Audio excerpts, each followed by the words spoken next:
Привет, это Технозона. Сегодня у нас на обзоре A95XF3. И это приставка на AMLogic S905X3 процессоре. Отличный новый процессор на базе ядра Cortex A55. Это 4 ядра. Варьируются в частотах от 1.7 до 1.9. Это те, которые я уже видел. Это версия 4 на 64. И насколько она хороша и стоит ли переходить с S905X2. И вообще насколько она быстрее, в каких аспектах мы с вами рассмотрим сегодня в этом обзоре. У нас есть, кстати, и X96R на 905X3 процессоре, и Beelink GT Mini 2. Лежат уже достаточно долго, мы будем с ними работать и тестировать, потому что мы тестировали очень долго этот A95XF3. Советую дождаться конца видео, потому что мы вынесем свое резюме, свой вердикт. Из того, что я хочу вам проспойлерить, это то, что здесь есть root права, можно установить полноценный автофреймрейт. Очень хорошо реализовано у нас охлаждение, она абсолютно не тротлит.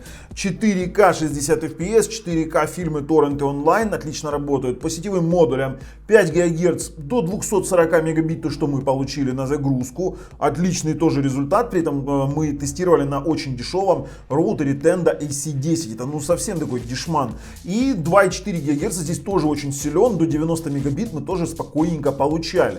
А вот насчет LAN RJ45 могли бы поставить, конечно, и 1000 мегабит. Здесь стоит соточка, которая на сотку и работает. 100 на 100, 94 на 94 она показывает.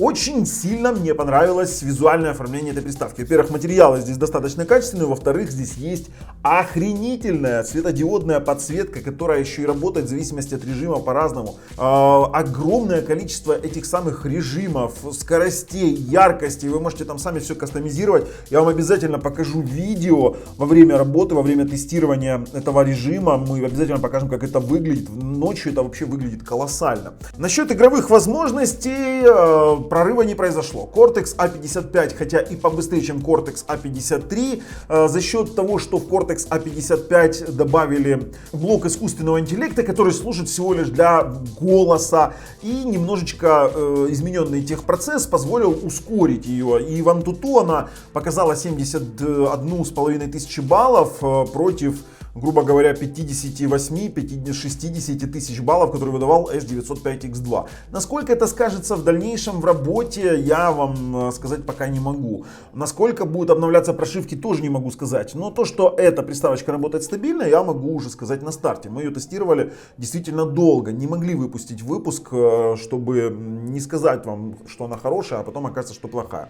И вдогонку к игровым возможностям хочу сказать, что вот они изменили, конечно же, ядро, но не изменили графическую систему. Mali G31, блин, ну вот в играх он не показал прорыва, что в принципе показано в тестах 3D Mark. Ну все, там же далее по видео. У A95XF2, например, который я когда-то заговнил, говорю честно, были проблемы с проигрыванием IPTV телевидения. Здесь этого нет, мы IPTV телевидение проверяли на 50 Гц HD, и у нас в принципе проблем не было. Если у кого-то появятся проблемы, сразу отписывайтесь, будем вносить коррективы.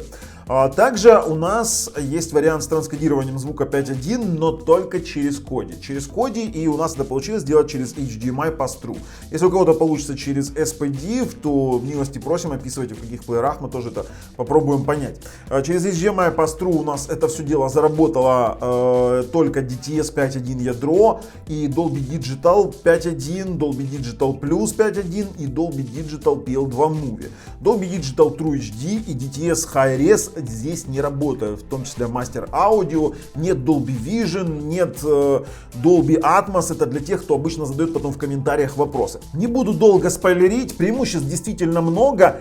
Шторки нет, это плохо. Шторку поднять через Material Notification Shade у нас не получилось, но зато есть строка состояния и есть у нас панель навигации. Все подробности далее в обзоре. И ссылки на эту приставку, на все модификации в описании под видео, для того, чтобы вы понимали, где мы брали, именно мы брали эту приставку. Также советую вам нажать подписаться и колокольчик, чтобы не пропустить дальнейшие обзоры самых новых процессоров, самых новых приставок, а также розыгрышей ценных призовых подарков, ссылки на которые лежат в описании под видео, вернее на очередной розыгрыш, и там сейчас, по-моему, крутая видеокарта, ну или другой какой-то приз. Посмотрите и поучаствуйте, ведь там для этого практически ничего не нужно делать. Ну а также советуем подписаться на наш второй канал, ссылки на который есть в описании под видео. Ну а сейчас мы берем этот A95XF3, берем ее коробку, идем на распаковку, потом на тесты, на игровые возможности. И в принципе говорю вам халабанг, ребята, это же бубльгум, поехали. A95XF3, приставочка на S905X3 процессоре. И это AMLogic Quad-Core A55, Cortex A55. Ядра, 4 гигабайта оперативной памяти, 64 хранилища, 2,4 ГГц есть и 5 ГГц Wi-Fi. Больше на коробочке ничего нет. Коробочка ничем не примечательна. Вскрываем. Та-дам! Вот такая вот приставочка. Самая интересная приставка очень красивая. Я ее уже видел, я уже ее использовал, и она мне очень сильно понравилась. Сразу посмотрим, что у нас есть еще в комплектации, дабы не отвлекаться потом на это все действие чуть позже. Здесь есть стандартный таниксовский пульт, есть зарядка 5 вольт 2 ампера, есть HDMI кабель и даже вот такая вот целая книга. Тут столько всего бесполезного. И сама приставочка. Но, во-первых, на боках у нас со времен S905X2 процессора ничего не изменилось. Есть 3.5 разъем под джек для подключения аудио-видео, есть у нас оптический выход, есть LAN RJ45, HDMI, есть разъем питания, USB 2.0, USB 3.0 и разъем для TF-карт. В принципе, больше ничего здесь нет. Здесь есть диффузоры охлаждения, потому что, скажу вам сразу, процессор немножко горячее, чем S905X2. И сзади у нас написаны какие-то характеристики. Чем она еще примечательна, именно эта приставка, своим дизайном? Дизайн я вам покажу немножечко позже, потому что она переливается всеми цветами радуги. При этом здесь вот у нас диодная подсветка, она очень красивая, действительно красивая. Есть еще и управление этими самыми диодами, и в зависимости от разных приложений она будет светиться по-разному. Работает очень круто, прикольно именно сама подсветка. Как работает приставочка, мы сейчас с вами оценим. Что ж, берем этот A95X и переходим к обзору, поехали.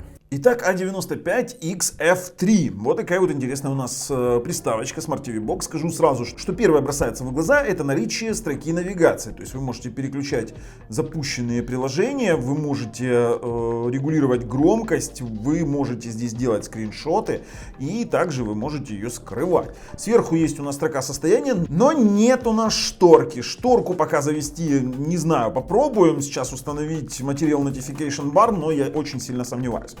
Что есть у нас еще примечательного в этом Smart TV Box? Поехали по меню настроечек, с вами пройдемся. Есть боковое меню настроек. Я видел приставки на 905X3 процессоре, у которых просто оно отсутствует. Там есть Droid Settings, а вот такого вот меню нет. Ну, я думаю, поправят. Вы еще увидите такие приставочки. Сеть, понятно, 2,4-5 ГГц. Обычно у меня спрашивают, что там есть. Есть ли настройки прокси-сервера? Есть здесь настройки прокси-сервера, которые можно настроить вручную, вот как-то так. Аккаунты, проблем с подвязкой аккаунта вообще не вызвало. Раздел приложения у нас стандартный раздел для 9 андроида со специальным доступом экономии энергии, доступом к истории использования и изменением системных настроек. В общем, расширенный доступ у нас есть. Это очень мне нравится в 9 андроиде. Настройки устройства. Об устройстве A95XF3, версия андроида 9. В настройках звука у нас есть просто системные звуки. Что он поддержит, мы не знаем. Мы просмотрим с вами, как он у нас подключены мы к ресиверу. Пожалуйста, у нас есть с вами такая вот у нас вылазит табличка, когда мы регулируем громкость и можем посмотреть формат звука. По хранилищу у нас память устройства, мы уже поняли, что это 64 гигабайта. Теперь идем дальше. В расширенные настройки нас интересует. В Advanced Settings у нас получается Droid Settings стандартный. В дисплей идем, смотрим, что же у нас поддерживается по разрешениям. По разрешениям у нас нет особых сюрпризов для 905X3 процессора, 480p 60 Гц и 4К 2К SMPTE, либо 4К 2К 60 Гц. Профили управления цветности, Dolby Vision само собой здесь нет. И есть нормально работающий HDR10. HDMI цик, насколько он может работать, он работает. Выключать, включать пока у меня на телевизорах LG не получилось. Но, в принципе, он рабочий, не скажу, что он не работает. Аудио output, здесь у нас все тоже стандартное. Я выбрал Line, будем пробовать делать pass-through режим, вернее проверять pass-through режим.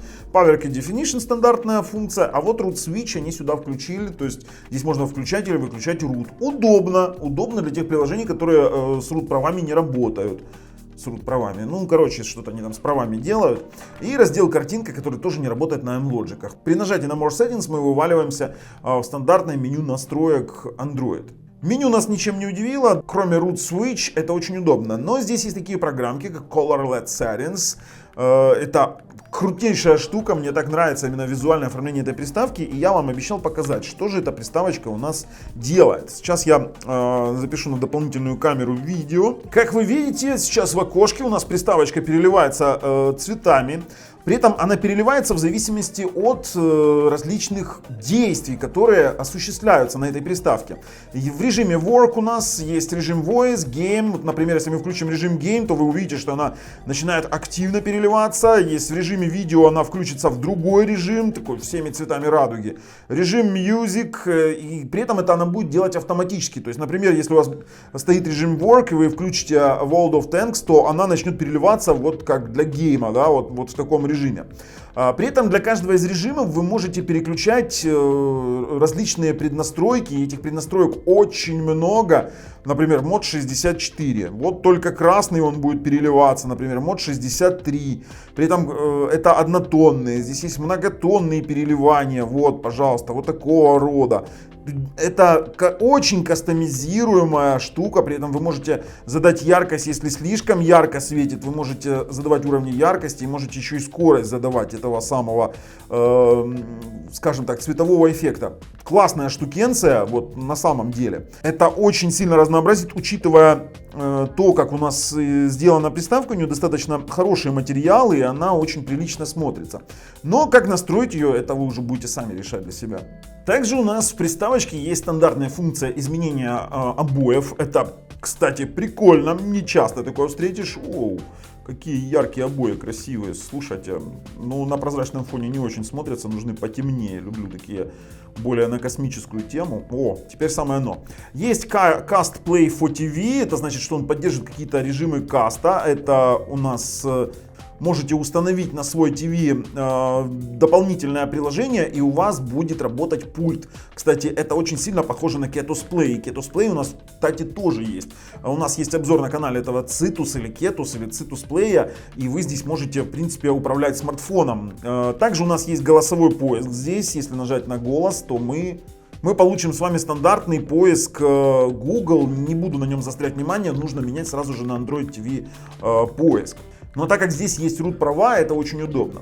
Насчет автофреймрейт. Автофреймрейта из коробки нет. Все решается с помощью AFRD. Root права здесь есть. AFRD, пожалуйста, поднялся. Демон включен и он работает абсолютно идеально. Поэтому с автофреймрейтом мы понимаем, что у нас все окей. По системным тестам. Сразу же хочу обратить внимание на тротлинг-тест. У нас мы проводили 3-часовой тротлинг-тест. Сейчас на съемках мы провели 15-минутный для того, чтобы показать, какой график был. Он, в принципе, держит отлично температуру. Никакого тротлинга замечено не было. Очень приятно. Максимальная температура была 62 градуса. С максимальным CPU Clock 1,7 ГГц. Это максимальная частота процессора. И максимальная производительность была 44 ГГц IPS. Что касается теста на игровые возможности, то это 5613 баллов. Да не удивил. Не удивил Wildstorm Extreme. А знаете почему? Потому что графика осталась-то та же. Сейчас мы перейдем в AIDA 64, это все посмотрим. То есть у нас новый процессор, у нас новая, скажем так, платформа на Cortex A55 ядра, которая влияет именно на быстродействие самих приложений, которые не задействуют графическую систему. Для чего это может быть хорошо? Это может быть хорошо для просмотра торрентов, например. Идем в AIDA 64, как раз сразу посмотрим. Система Droid Logic, устройство Ampere, аппаратура Logic, платформа Franklin. Платформа, кстати, не поменялась абсолютно. Памяти 4 гигабайта, 53 гигабайта свободное из хранилища. И это Cortex A55, работающий на частоте 1,7. Есть A55, работающий на частоте до 1,9. Это 64-битный процессор в 32-битном режиме. В принципе, все 4 ядра работают, все у нас отлично. За отображение у нас отвечает все тот же Mali G31, другого здесь быть и не может. Сеть у нас есть с поддержкой 2,5 ГГц, это мы тоже сейчас отдельно проверим. Есть доступ к датчикам температуры, в простой, кстати, температура 50 градусов. И по кодекам у нас тоже абсолютно все стандартное, включая VP9, Profile 2. В принципе, будем пробовать, как проигрывать 4К YouTube. Сразу же включим с вами наш CPU монитор, дабы смотреть на температуру на протяжении всех тестов. 56 градусов сейчас простой. Хорошая температура, скажу я вам. По поводу AnTuTu. Вот в AnTuTu S905X3 оторвался от S905X2, но не настолько, насколько обещали. То есть они, конечно же, сделали новое ядро, они сделали новую платформу, но это 71,5 тысячи баллов, и какого-то мега вот прорыва не произошло. Это я вам говорю честно. Вот 71 566 в AnTuTu. Хотя справедливости ради следует отметить, что средний показатель S905X2 был от 57 до 62 тысяч. Это то, что я видел. То есть на 10 тысяч, ну, они получили, конечно же, прирост. Но это не сказывается на графическую систему. То есть на играх это может отразиться, но не сильно. Здесь это отразится именно на работе торрентов 4К онлайн и вообще самих приложений, самого интерфейса и самой приставки в целом. Мы переходим плавненько к спид-тесту. Тестируем 5 ГГц. Поехали. Неплохо. Неплохо. Крайне неплохо. 225 мегабит на загрузку, 240 на выгрузку. График абсолютно ровный. Кстати, джиттер 1 миллисекунда. Какое-то из моего оборудования дает дрожание сигнала в сети, и поэтому я думаю, что можно получить еще больше. Можем попробовать еще раз, но я думаю, что результаты будут примерно такие же. Да, вот сейчас джиттер 0, и мы посмотрим на результаты. И я был прав. 237 на загрузку. Очень хороший модуль 5 ГГц. 217-218 на выгрузку. Переключимся на 2.4. Тестируем. И крайне плохо. 90 мегабит на загрузку на 2.4 ГГц Wi-Fi. Это учитывая то, что мы это делаем на Tenda AC10. Очень дешевый роутер. 75 на выгрузку. Отличные результаты для 2.4 ГГц. Подключим с вами сейчас LAN RJ45. Включаем LAN RJ45, тестируем. Стандартная сотка, как и было заявлено, 94 на загрузку, почти 94, и примерно столько же будет на выгрузку. Но я бы вам советовал работать на 5 ГГц Wi-Fi. 5 ГГц Wi-Fi действительно очень крут. Поэтому мы провели тесты и переключаемся на 5 ГГц, потому что мы будем смотреть торренты онлайн. Единственное, знаете, что напрягает? Напрягает большой курсор мыши. Вот действительно напрягает, но есть инструкции, когда вот можно поменять этот размер мышки. Ищите на FOPDA, я думаю, что все у вас получится. Есть Miracast. Кстати, очень классная штука. Можно транслировать экран своего устройства. Это очень хорошо, что они побеспокоились о наличии этого Miracast. Вот, Android D007, идет подключение, есть сопряжение, нажимаем принять. А как мы знаем, что вот есть Connecting Wireless, все законнектило.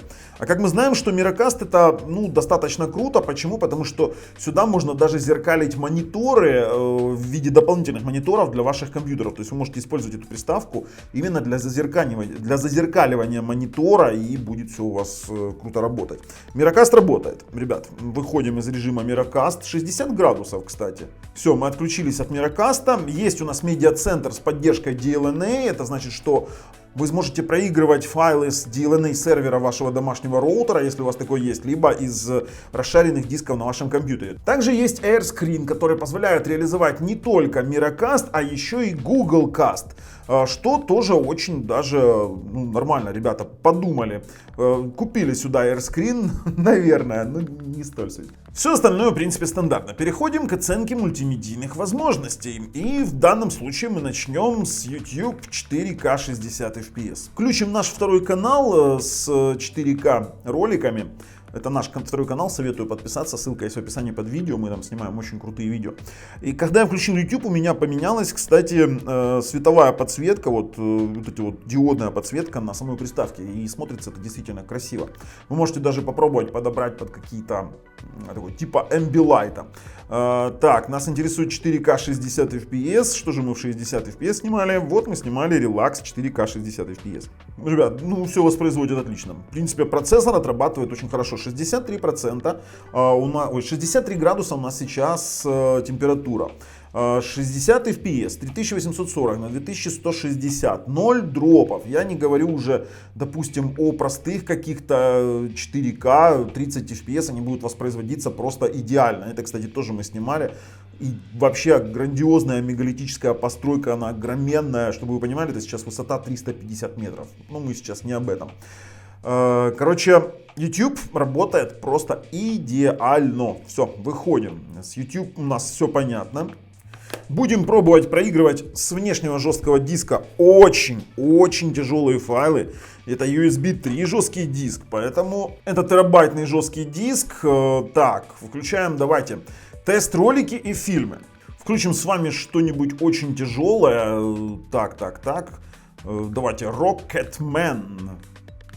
Вот, 81 гигабайт. Включаем, поехали смотреть. Фильм начал воспроизводиться. Автофреймрейт сработал через AFRD. Кстати, у нас сразу же поменялось цветовое оформление и проигрывает интересно, вот так очень красиво сейчас переливается. Поехали, перемотаем куда-нибудь. Слушайте, ну 83-гигабайтный фильм воспроизводит без проблем. Я думаю, 81-гигабайтный фильм вообще без проблем. Давайте включим. Давайте Валериан и город тысячи планет. Через MX Player Pro попробуем. И тоже начало проигрывать абсолютно нормально. Это 50-гигабайтный фильм или 53, но, блин, ребят, работает. С тестовыми фильмами мы понимаем, что с жесткого диска USB 3 мы тяжелые по 80 гигабайт торренты, по 50 гигабайт торрент фильмы, которые мы скачали с торрентов, можем смотреть. Давайте по тест-роликам пройдемся. Мы тестируем Jellyfish 120 Mbps на H264 коде. Почему 120 Mbps, кстати, он проигрывается? Потому что 128 Mbps это максимальный битрейт фильма с Blu-ray диска. Blu-ray диск Remux, вот этот Ultra HD с HDR. Мы выходим. Jellyfish у нас отлично проигрывается, в принципе, как и другие. LG Barcelona 4К ролик. Слушайте, действительно очень все красивенько, отлично. Выходим, с тестовыми роликами у нас в принципе проблем нет. 4К Cars and Chips тоже. Насчет тестовых роликов мы с вами понимаем, что все у нас отлично. Нам теперь необходимо понять, как приставка транскодирует звук. То, что она его не транскодирует на 905X3 процессоре в простых плеерах, это уже всем понятно. И да, в принципе, это и не было заявлено транскодирование. Мы для этого будем использовать Kodi. Вот что самое интересное, здесь какой-то стоит TVMC Kodi, версия 17.6. Мне нужна 18.4. Сейчас мы зайдем в настройки звука и посмотрим, как он определил наш ресивер, насколько это все у нас будет работать и что он там будет пробрасывать. Так, Hello Pass-Through. Блин, здесь написано, что есть True HD и Dolby Digital EIC. Посмотрим, насколько это интересно. Так, мы с вами идем и заходим в файл-сессию. Тест-ролики. Давайте DTS 5.1 ядро обязательно проверяем. И DTS 5.1 ядро у нас в коде 17.6 заработал. Давайте DTS 5.1, вернее DTS High-Res звук. High-Res звука нет. Но это было ожидаемо. То, что они заявили, что есть High-Res звук, его здесь и не могло быть. Потому что 905X3 процессоры без лицензии этого точно не смогут. Да, так же как и DTS Master Audio. Но 5.1 DTS звук он пробрасывает. Давайте же попробуем Dolby. Dolby Digital Plus, поехали. Dolby Digital Plus работает, это значит, что работает и Dolby Digital простой 5.1, и Dolby Digital PL2 Movie. И пробуем Dolby True HD файл. Dolby True HD, как я и прогнозировал, работать не будет. Хотя в коде они, конечно, там заявились в опциях, что Dolby True HD есть. Ну, это не столь суть важно. Что ж, делаем вывод по поддерживаемым форматам. Он проигрывает очень тяжелые фильмы, он проигрывает достаточный битрейт для того, чтобы проигрывать Blu-ray диск ремуксы до 128 Mbps, он с этим будет справляться спокойно. Также он проигрывает, транскодирует DTS 5.1 через HDMI Pass-Through. Касается это только DTS ядро и DTS и Dolby Digital Plus. И плюс Dolby Digital PL2 Movie и Dolby Digital простой. Все остальные варианты, то есть у нас пока не заработали. Не знаю, у кого-то получится, отписывайтесь, возможно будут новые прошивки. Но 5.1 работает. 5.1 работает в коде. Проверим работу IPTV. Идем, включаем HD каналы. Вы знаете, нормально. Нормально работает. Я, кстати, на ней смотрел. Я знаю, что на 905X2 у A95X были проблемы. А сейчас мы работаем на частоте 50 Гц. Это конкретные HD каналы. И у меня проблем с IPTV здесь не было. То есть у меня она проигрывает просто-напросто отлично. Ну, по крайней мере, не зависала. Сколько бы я с ней не делал каких-то плохих вещей, она работает. Мы тестировали во всех аспектах. Все, с этим понятно, с IPTV. Мы выходим по домику, даже, кстати, не закрываем это все дело. У нас есть Netflix. Netflix черный, сразу говорю. То есть фильмы будут воспроизводиться, но качество данного Netflix будет под сомнением. Он, конечно же, будет работать, но не в разрешении, даже не в HD. Это будет какой-нибудь, не знаю, 578. Не знаю, какое там разрешение он сейчас выдает, мне очень трудно сказать. Но, блин, смотреть можно. Скажу сразу, смотреть можно. Насколько это можно смотреть на большом 4К телеке, не знаю. Очень мне не нравится, когда черный Netflix используют. Но справедливости ради отмечу, что Netflix работает. Проверим с вами еще проигрывание 4К фильмов онлайн обязательно. Это обязательное требование для приставки, которую мы выдвигаем. Какой вы плеер будете использовать, вообще не столь суть важно, потому что с FRD оно работает, вернее, автофреймрейт работает абсолютно на любом плеере. Сейчас у нас проигрывает 4К фильм онлайн, проигрывает он его идеально, отлично. Само собой, онлайн видео не будет содержать какого-то необходимого нам звука. Если вы хотите хороший звук 5.1, по крайней мере DTS ядро и Dolby Digital Plus, то вам необходимо использовать Kodi и вот через Kodi проигрывать. Короче, ребят, 4К фильм онлайн проигрывает. Нам остается из мультимедийки проверить 4К торрент онлайн. И, в принципе, будем уже переходить к игровым возможностям. Да, мы их проверим тоже. Давайте возьмем какой-нибудь рейтинговый фильмец. Так.